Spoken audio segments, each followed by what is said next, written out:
Original.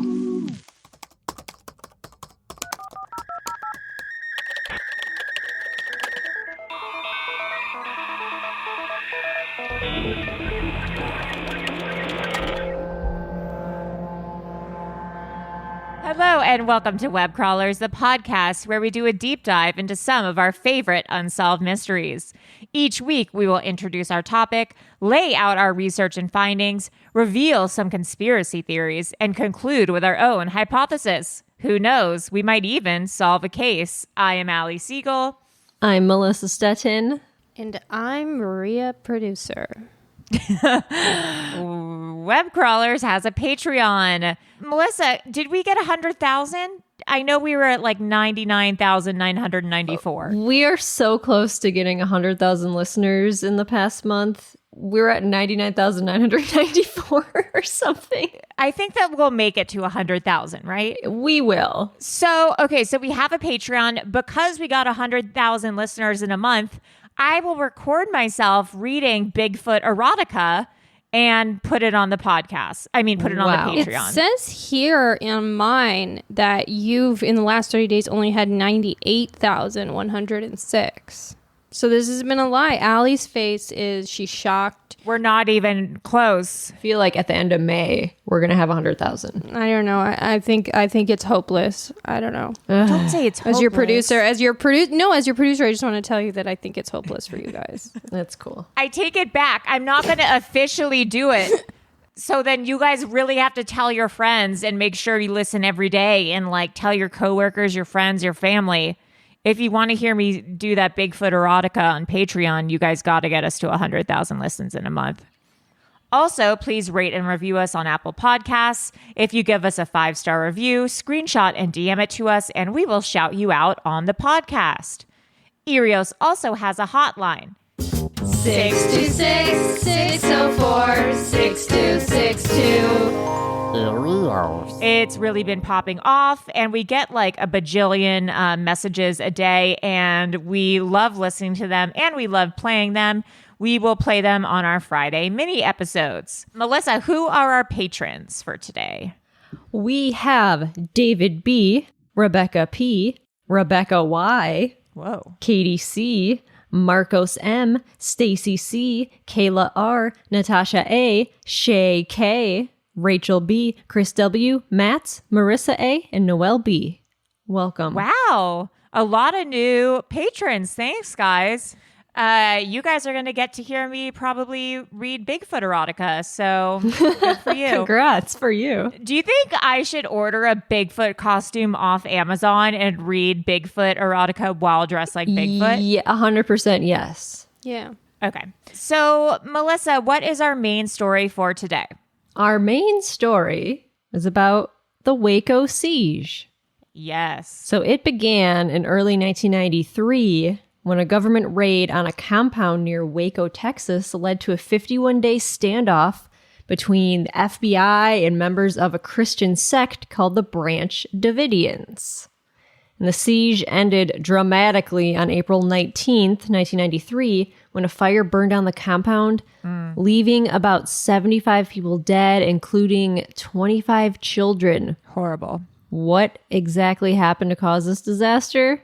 Let's get into it.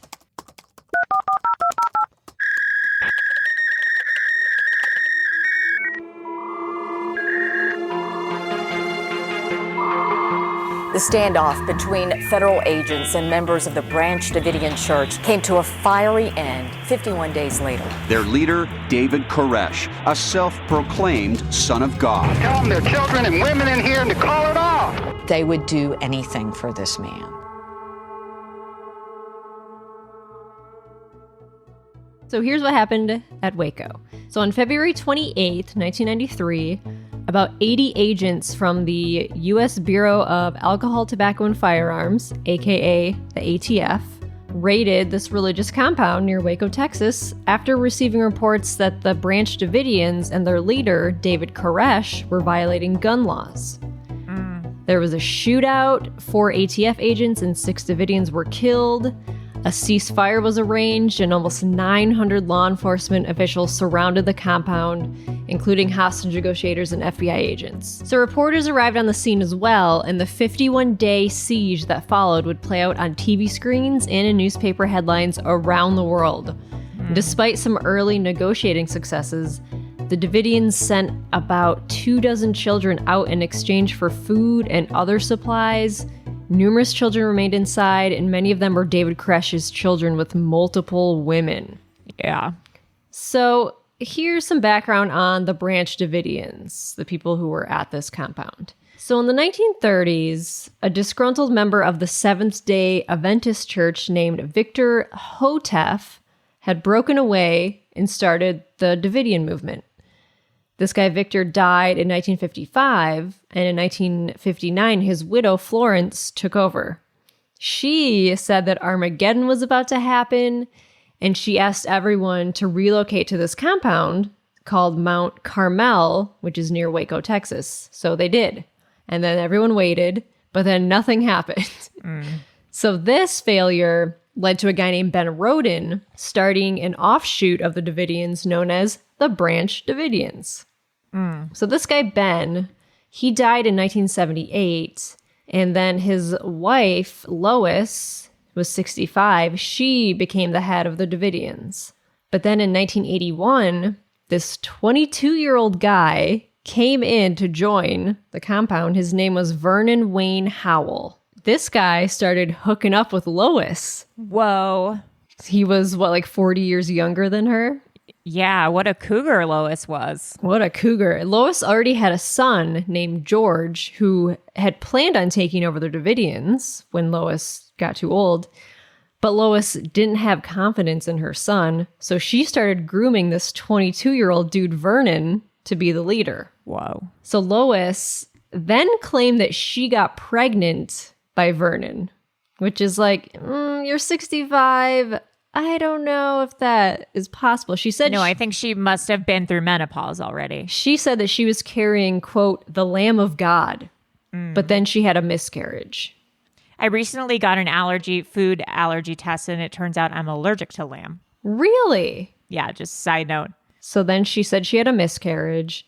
So Vernon, this guy, 22-year-old, he turned the miscarriage into a sign that she's not the chosen one, that he must be the chosen one.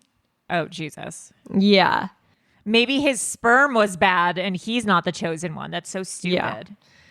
So then Lois died shortly after that, just of natural causes. So Vernon and Lois' son George, they got into a disagreement over who was going to take over this compound. And then Vernon and 7 followers got into a gunfight with George, and George was shot in the head and the chest. Oh my God. And then he didn't die, but Vernon and all his followers went to trial for attempted murder. Oh shit. And the 7 other men were acquitted, and Vernon Howell's case ended in a mistrial. Whoa.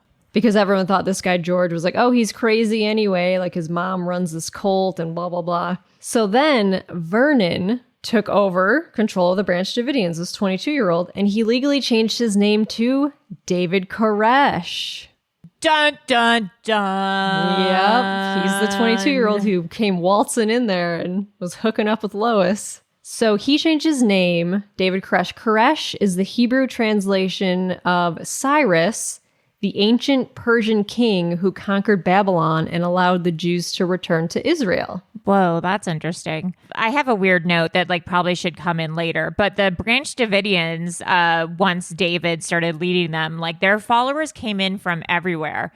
And I was reading, one of them was a woman named Margarita Vega, and she was a socialite in Hong Kong. These really? weren't just these weren't just crazy people who were following David. There was a slew of and a diverse group of followers who were actually changing their lives because they really believed in him. Okay, so what do they believe? The Davidians believe that the Bible is literally the word of God. They looked to it for clues about the end of the world and and Christ's second coming. It's very doomsday-ish. The outside world is where sin comes from, which is why they isolated themselves. However, David Koresh called himself the sinful Messiah. Ooh, hot. Right?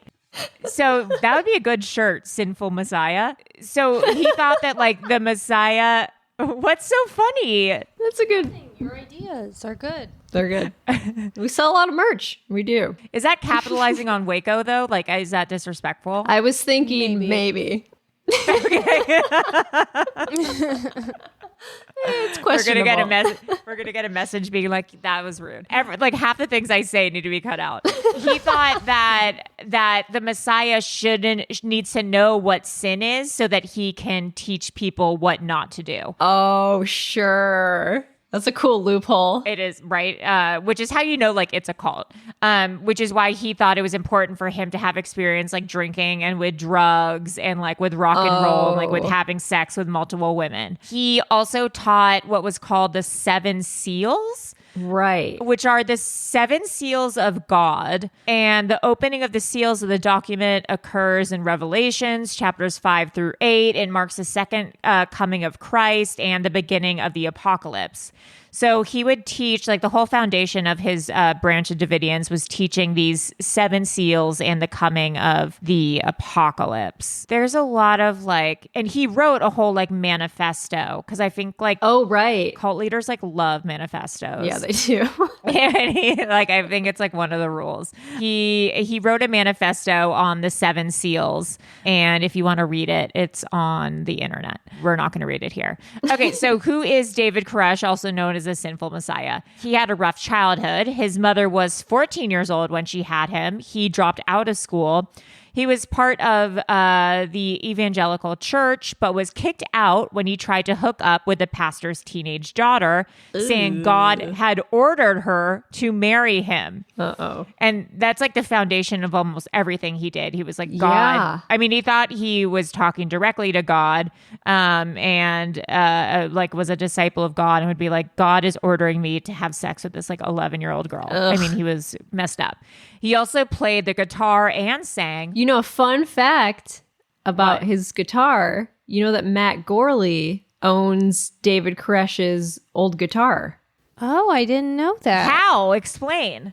I don't remember the full story, but I know that he bought it from like a used store, and after he bought it, the owner was like, you know, this is David Koresh's old guitar that he left behind, and like his old roommate just gave it to the store or something. He's not sure if it's 100% true, but like he's owns David Koresh's old guitar. Whoa. That's got to be worth a lot of money. Matt Gorley is Amanda Lunn's husband.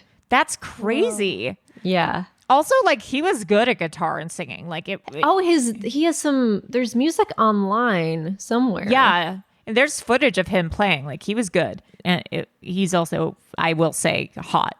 Okay. Just get it out there. We're just going to get it out there. Get it out there early. So in 1983, he claimed that he was the chosen one and a prophet and began leading the Branch Davidians. He married a 14-year-old named Rachel Jones. He was 24 at the time. And this was legal under Texas law because her parents gave permission. That's fucking crazy. It's insane. Well, because her parents are like part of the cult too. And they're like, oh, well, God wants this. Okay. Yeah. To the Branch Davidians, Koresh was, quote unquote, the lamb, the only one, according to the book of Revelation, worthy of unlocking the 7 seals and teaching everyone about the Bible. This title that he had given himself allowed him to justify some of his controversial practices, like taking various, quote unquote, spiritual wives. Some were as young as 11 years old. Gross. Yeah. And the girls were like honored, alleged. Like they were so brainwashed that they were like, it felt like they were like marrying God, they said. Of course, like I think for those who lived and then you see interviews with them now, they were like, that was not great. Women who were already in relationships with men other than David Koresh were told they could only have sex with David because sex was no longer for pleasure. It was only for procreation. So no one on the compound was allowed to have sex, even if they were married, except with David. And he was the prophet, so all the children should come from him. And also he would hold church services where all he would do was play his guitar for hours and no one could leave. What a nightmare. Like he would just That like is my jam. worst nightmare. That is... Just jamming and like no one could be like, I gotta go. It's like you had to sit there and listen. That is like the worst. I can't even imagine anything so bad. Have you ever had a man play as like serenade you? No, you know what I have? Actually, well, no, I have. It's a nightmare. It is like a living nightmare. So then there's also obviously a lot of child abuse and rape. This is from Wikipedia. So he was involved in multiple incidences, obviously, of physical and sexual abuse against his children. He had, as we said, multiple spiritual marriages to both married and single women. So some of his spiritual wives were married to other people by law, but then he would be like, God is telling me that I need to have sex with your wife, and then she needs to be my spiritual wife. Crazy. The doctrine and his revelation said that he needed to have 24 children by chosen women in the community. Wait, is this what he made up, that he needed 24 Yes. children? Yeah, he made up that he needed 24 children by chosen women in the community, and that those children would serve as elders after the return of Christ. One of his chosen women was an underage girl, Michelle Jones, who was the younger sister of one of his wives. Oh, his wife Rachel, who was 14, so she was like... Yeah, he was the younger sister of his wife, Rachel. And Michelle was like the daughter of like one of the lifelong members of the cult. So he had like seen this girl grow up. And then when she was gross. yeah, so then when she turned 11, he was like, that girl needs to be my wife. These poor parents were probably like, you already married our 14-year-old and now you want to marry our 11-year-old. Yeah, it's not funny, but it's crazy. A 6-month investigation of sexual abuse allegations by Texas Child Protection Services in 1992 did not turn up any evidence, but mostly because the cult concealed any spiritual marriages and also assigned surrogate husbands to some of the quote unquote spiritual wives.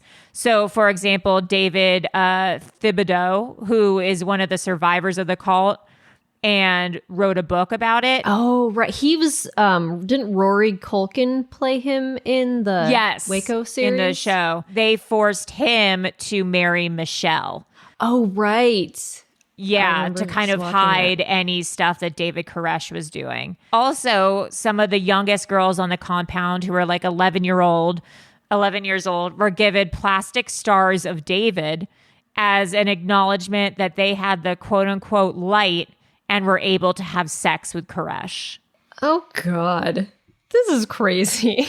Yeah, I mean, it's pretty bad. It's funny because, like, where was that special from? Netflix? Yeah, it's on Netflix currently. There's a lot of shows about Waco right now, and there's a series on Netflix, and it's starring the guy from Friday Night Lights. Oh, Taylor Kitsch. And like they're so pro Waco in this series. Yeah. You watch it and you're like, Waco is good. Like we fucked them over so hard. And like we didn't handle the situation correctly. But then you watch actual documentaries on Waco and you're like, oh, this guy's actually bad and was like having sex with children and saying crazy I remember things. watching Waco and I was like, they're all misunderstood. This is misunderstood. Yeah. But no, it was a sex cult. They were bad. Yeah. So if you watch the Netflix special, because after I watched that, I was riled up. I was like, we need to apologize to everyone in Waco. Like, this is horrible. And then I watched a documentary and I was like, oh, he's actually bad. Like, you need to watch both. Yeah. Whoops. If you're coming to this with no prior information, the make series sure on Netflix is really good. Yeah, it's amazing. It's great entertainment, but it also has it has a strong point of view. Yeah, and it's pro Waco. Okay, so the ATF, the Alcohol, Tobacco, and Firearm Involvement, they set up across the street like a little shack. And they were tipped off by a delivery guy who saw inside a damaged package. He was delivering something and he saw inside it was full of guns and ammo. And so he went to the police and was like, I'm delivering guns and ammo to this like religious compound. This seems suspect. And so the ATF were like, yeah, we need to look into this. And they were concerned that they were turning all these weapons into machine guns. So they wanted to raid the compound.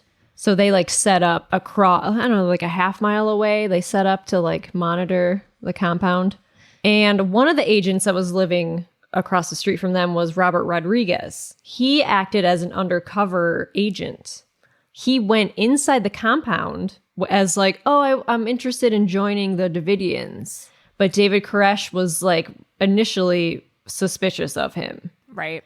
But David Koresh, being like this insane narcissist, he was convinced that he could convert him. Like he knew something was up with Robert, but he's like, you know what? I'll convert him. I'm that good. Yeah, he loves a challenge. Yeah. So then Robert goes back to the compound. About 8 times over the next few months to get to know David and to look around and to like, see if there were all these weapons in there. And so the day of the raid, so the ATF finally sets up a date for the raid.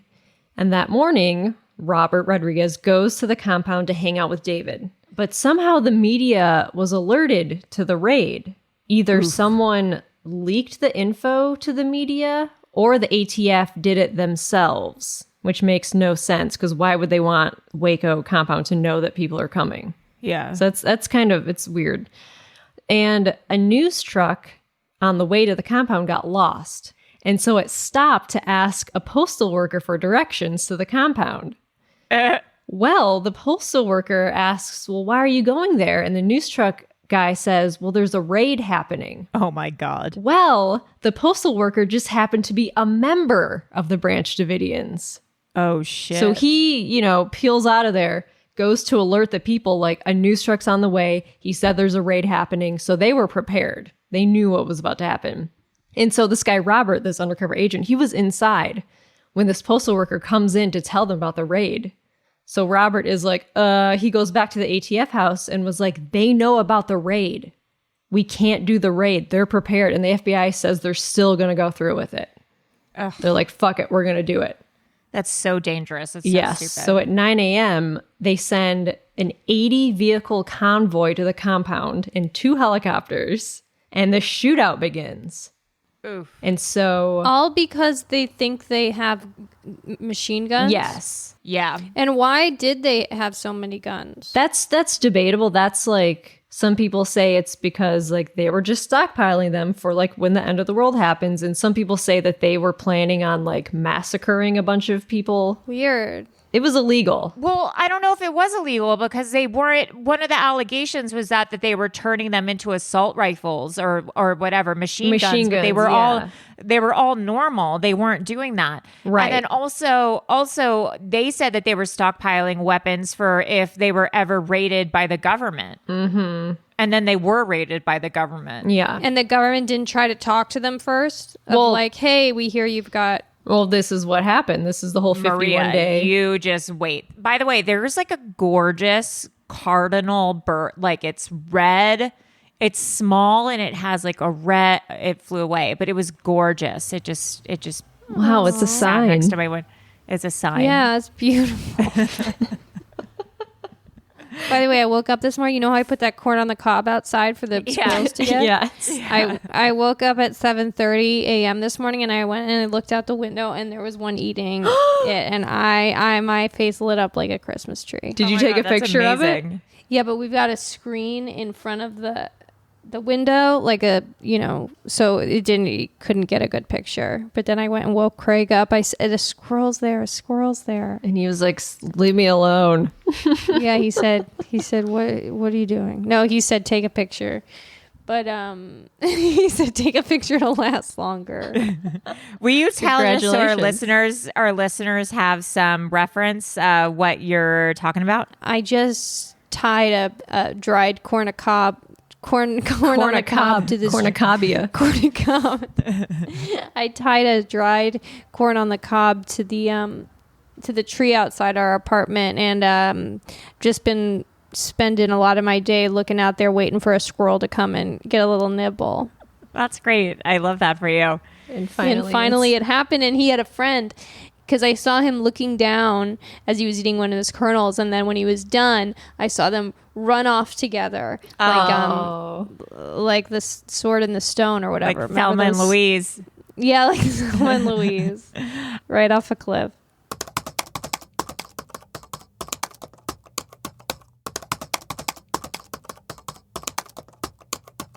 So they call a ceasefire, and thus begins the 51-day standoff. Damn. So the FBI negotiators and the hostage rescue team disagreed on how to handle the standoff. The hostage rescue team was frustrated by how slow it was taking to come to an agreement, and they used aggressive tactics like playing loud music 24 hours a day. They were shining insanely bright lights into the compound so they couldn't sleep, and they started crushing their cars. It's insane. Yeah, the music they played were "These Boots Are Made for Walking." That's so bizarre. God. Yeah, that's like one of the... There's a list of like top torture songs. I'd be so... It's alley time. Yeah. I've had enough. I'd be so offended. I'd be so offended if I wrote a song and then it Oh turned my into the God. top torture song used by the FBI. 11 popular songs used by the CIA to torture people. What are they? What are they? Real Slim Shady, Oh, really? Take Your Best Shot by Dope, Dirty by Christina Aguilera, What? Stop it. Babylon by David Gray. Babylon? Why? Well, that's so random. I Love You by the Barney theme. Oh. Saturday Night Fever. Saturday The Fever. Meow Mix theme. The Beautiful People by Meow Marilyn Mix? Manson. Meow Mix? Did you say meow mix? Yeah. Oh my That God. would get Meow. annoying. I like chicken. I like liver. Meow mix, please deliver. Hold on. I like The Beautiful People by Marilyn Manson. Yeah, right? Yeah, I guess me it's just too. because it's super loud and... Yeah. I mean, over and over again for 24 hours. and I don't need you. Oh my God, Marissa. Marissa? Oh my God, Marissa. Marissa. I did just call you Marissa. That's your Marissa side coming out. And We Are the Champions. Oh, weird. Oh. I can see how that could be like Any a song threat. played over and over. Yeah, any song over and over again. Yeah. These boots are made for Made walking. for walking.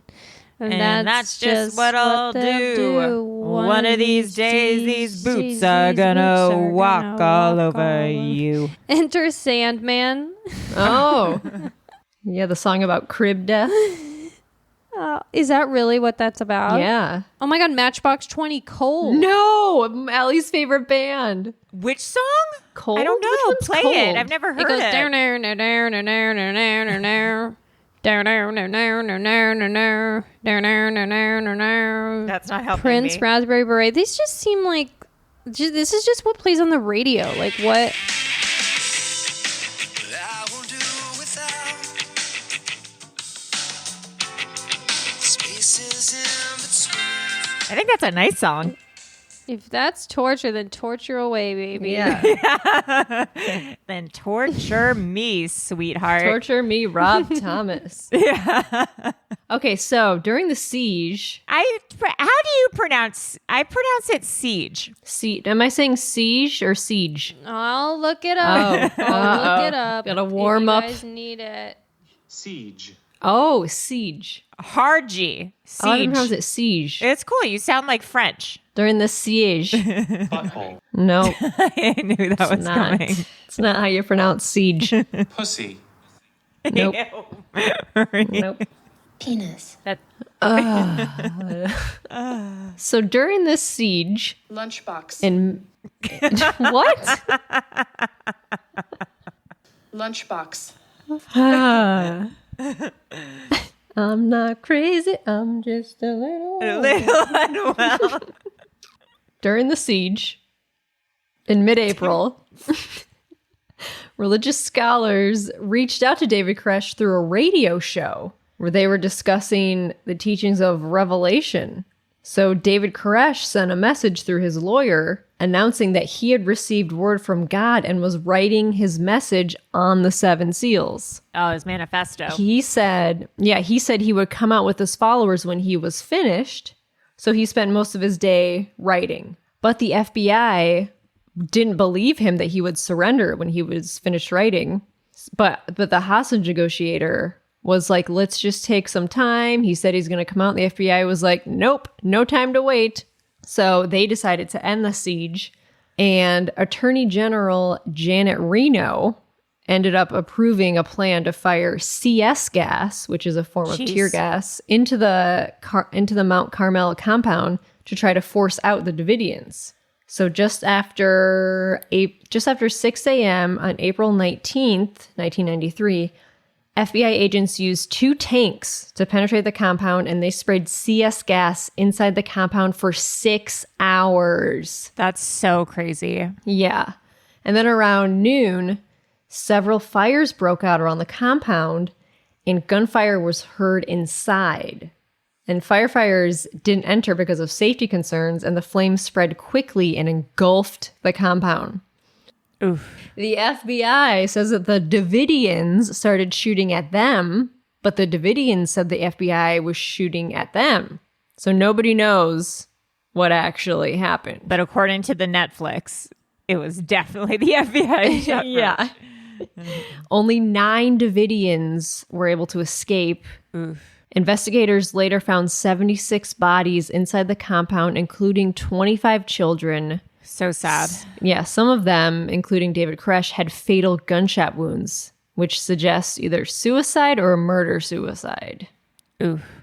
So the legacy of Waco. From the beginning, the government's handling of the Waco Siege, which played out in national and international media, was heavily criticized. Janet Reno took responsibility for the botched raid, later admitting there was no evidence of ongoing child abuse within the compound, which had been one of the justifications for ordering the gas attack. But there was. David was marrying 11-year-old girls, right? But is there proof of that or whatever? Or is that the government saying that there was a reason for them to do what they did? There's interviews with survivors saying that was the case. So but they I didn't have definitive proof. Like they couldn't prosecute because they were all lying about it. Yeah. Yeah.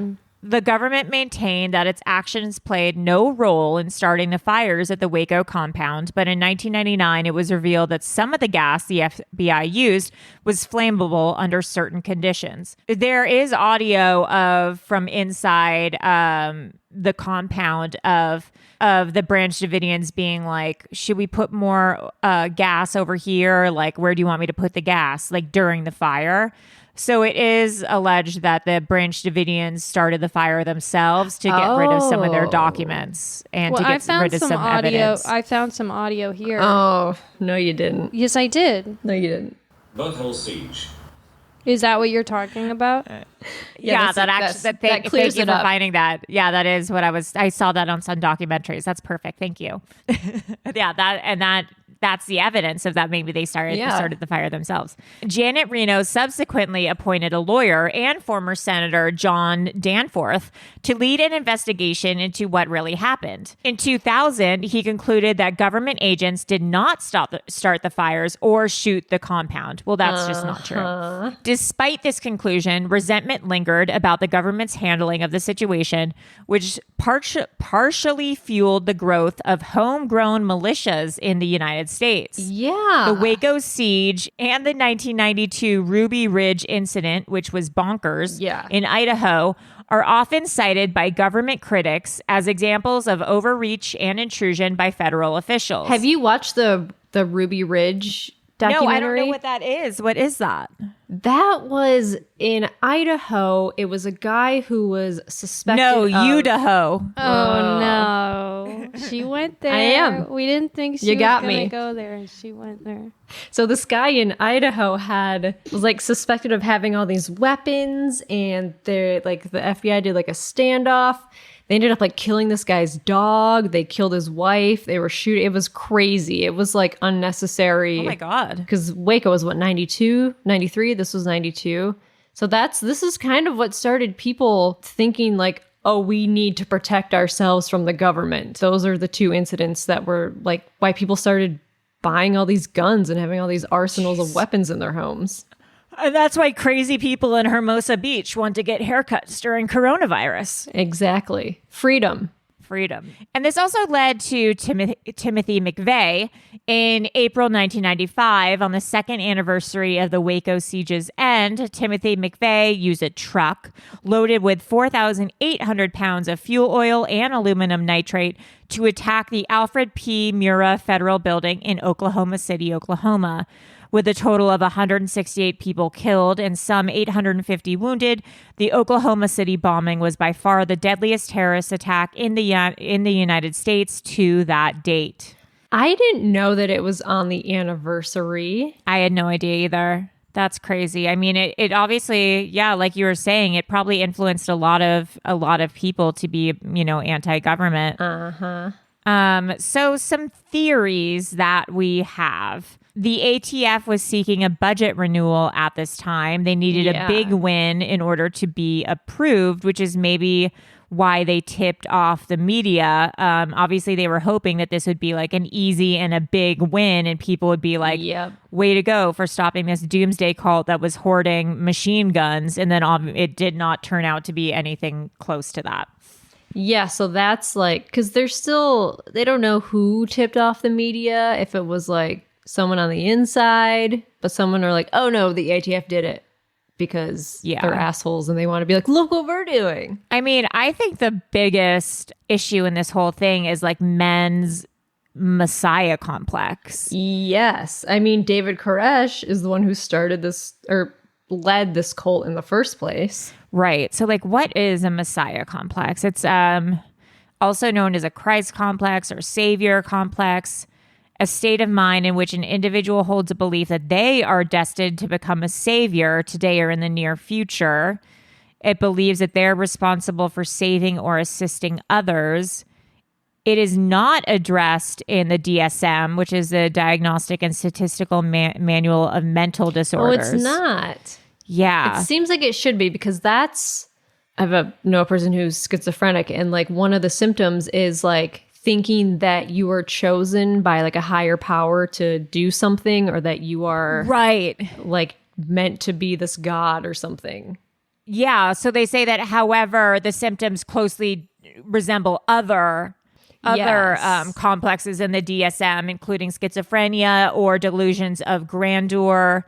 Yeah. Schizophrenia or extreme bipolar. Yeah. So it is like kind of a mental illness. It seems like it should be, because it's fucked up when you like hurt other people because you think you're this like god and this leader. Well, this is interesting. Uh-oh. The Messiah, it's like scientific. It's not crazy.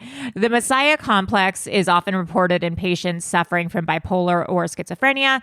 When a Messiah complex is manifested within a religious individual after a visit to Jerusalem, it may be identified as a psychosis known as Jerusalem syndrome.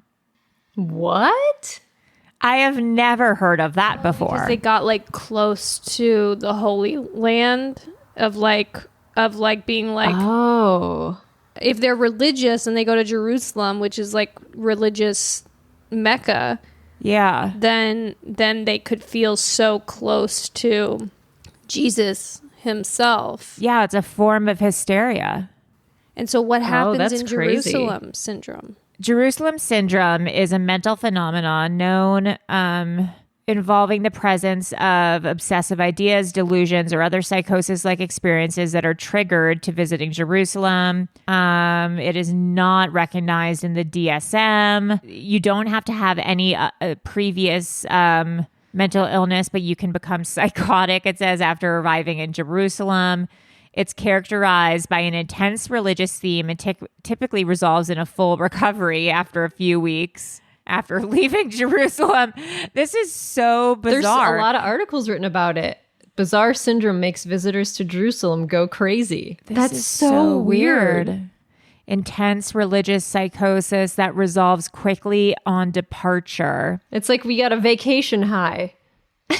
Yeah. Just extreme vacation high. Okay, for example, an affected person may believe himself to be an important historical figure, religious figure or may be influenced by important religious ideas or concepts, such as causing the coming of the Messiah or the second causing of Christ. Type 2, that's type 1. Type 2, Jerusalem syndrome superimposed on and complicated by idiosyncratic ideas. This does not necessarily take the form of mental illness and may simply be culturally anomalous obsession with the significance of Jerusalem. So you're just like obsessed with Jerusalem and talking to everyone about it and like saying everyone needs to go there and that like just schooling everyone all the time. Type 3, Jerusalem syndrome as a discrete form, uncompounded by previous mental illnesses. This is the best known type, whereby a previously mental balanced person becomes psychotic after arriving in Jerusalem. The psychosis is characterized by an intense religious character and typically results in a full recovery. It shares some features with the diagnostic category of a brief psychotic episode.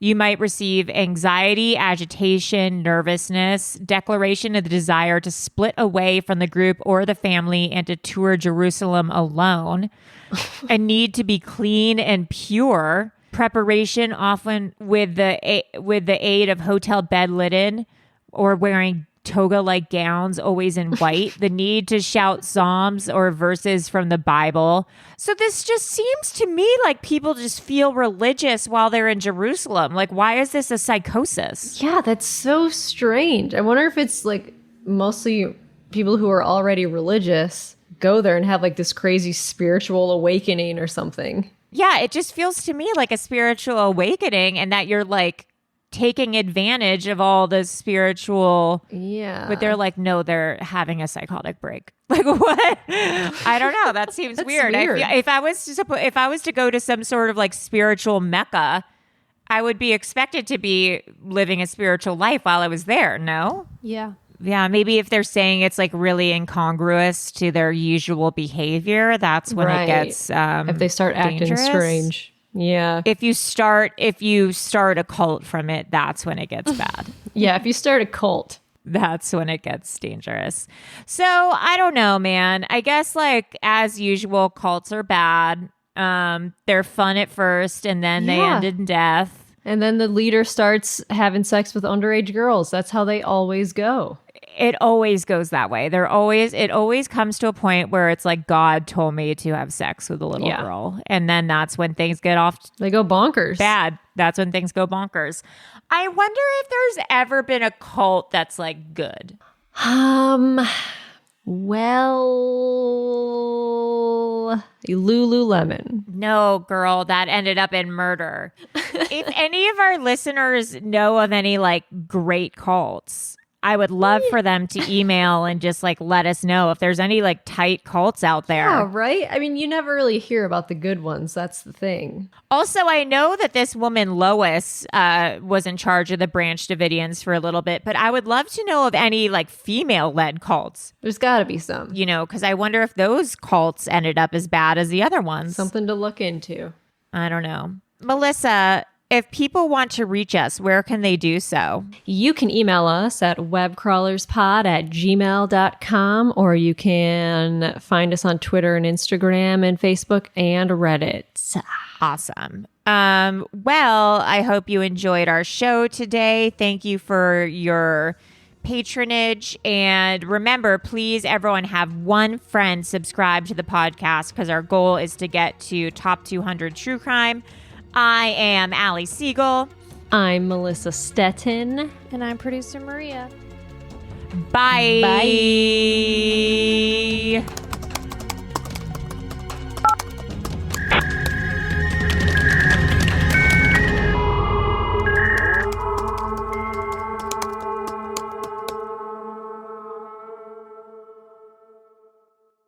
An Erios original. Powered by Acast.